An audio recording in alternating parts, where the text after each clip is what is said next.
people who weren't, in retail, the people who were in IT, they had the flexibility of working remote, keeping their family safe, and so forth. Right? Talk about some of the perks of working in IT and what you've experienced from the people who's come in, like truck drivers, right? You've trained over 15,000 people. How that has significantly changed their life and their mindsets towards what they were doing before in the past. And I bet a lot of them probably said, you know what, like, man, I wish I would have come across you a lot sooner. Like, I'm sure you hear that a lot. So talk about the mindset change as well as the flexibility that they have, with going into, IT.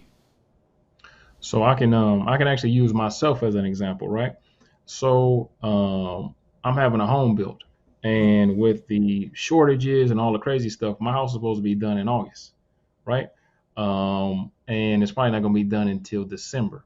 mm, So I pretty much been trapping out of a hotel for all this time. If I wasn't in IT or didn't understand the power of IT, I wouldn't be able to do this. mm, It doesn't matter if you are doing coding, cybersecurity stuff, networking. A lot of this stuff you don't have to physically be at the location. A lot of this stuff you have to physically touch anything.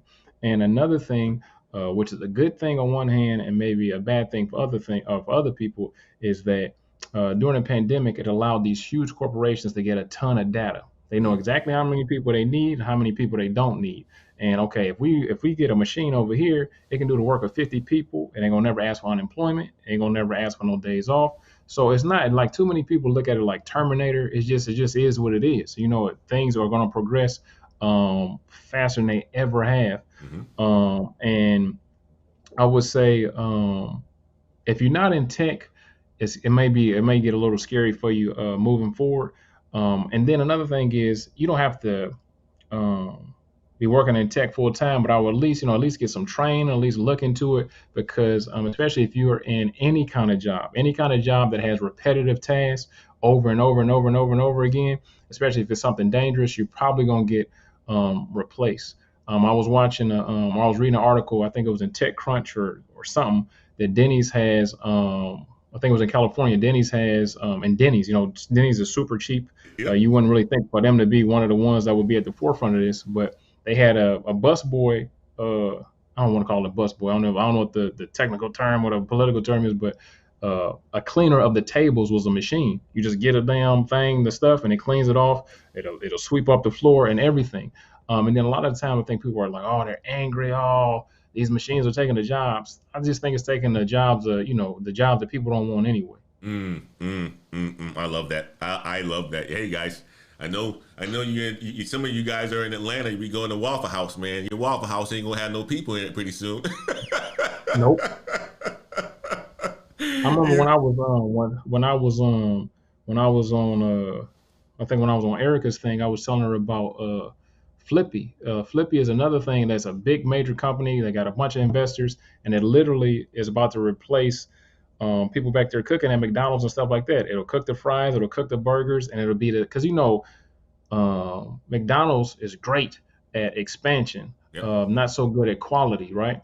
So that'll be able to fix the quality issues that a lot of restaurants have because it's going to be the same every time. It's going to be the Mm, same. The machine just program it, then it'll be. And the good thing is, if you're in IT, it's always going to be somebody there that needs to reprogram it or update it or do something. So tech is the wave, man. I don't know what else to say. I love it. I love it. I love it. We've been talking about the metaverse as of late. I want to get your take on that one too, man. What's your take on the metaverse, brother? Trying to get a bag from over there too. Uh, because the whole thing is this. I'm not because even talking to um, older people, younger people, they all have a different perspective.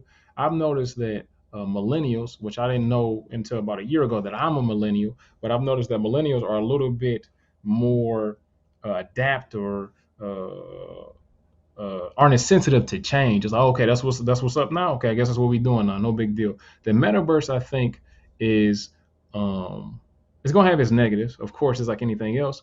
But hey, man, you in the metaverse anyway. Mm, People are stuck in their phone scrolling on Instagram, mm, scrolling on Instagram. mm, People are on a video game all day. Like you in a metaverse already, even just without the headset.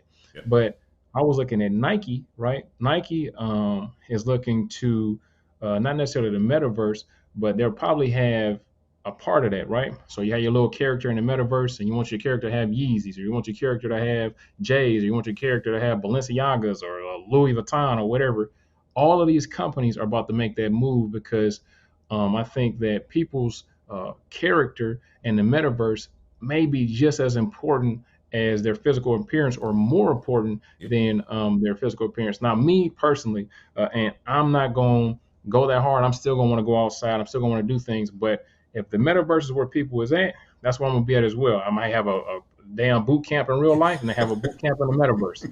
It just is what it is, man. You got to move. You got to move with the changes, man. I'm definitely for it, man. That NFTs, Yep. and another thing is uh, in today's age, you really don't have ignorance isn't an excuse, right? Mm. If you got a smartphone, if you got YouTube, um, I think we've been in, in the chat long enough that, and I haven't cussed yet, so I think I'm Well, due. I did.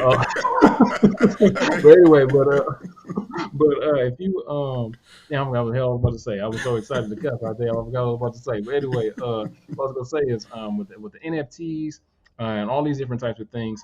Oh, that's what I'm gonna say. If you go on your feed, right, whether it's Instagram, YouTube, and there's a bunch of bullshit, that says more about you than it does about Mm, the actual tool. They're literally just feeding you what you've been watching and what you want to see. mm, So if it's a bunch of fight videos and people doing crazy stuff, that's because what you like to see, man. Now if you go on there and it's Ann is on there, other people is on there that's actually giving you something that's beneficial, then kind of say, okay, at least I'm trying to better myself. Because honestly, if you're watching Black Heights, you're already ahead of a lot of people. A lot of people they not this. Oh, this is what I wanted to say. I just thought about something. Um, Without application, right, and execution, even this is just entertainment. All mm. right, education without execution is just entertainment. So if you get anything from this, just please, you ain't got to sign up for my damn classes, but at least do something moving forward. Mm, But I mm. hope I answered your hopefully I answered your No, question. you did. You did, brother Rob.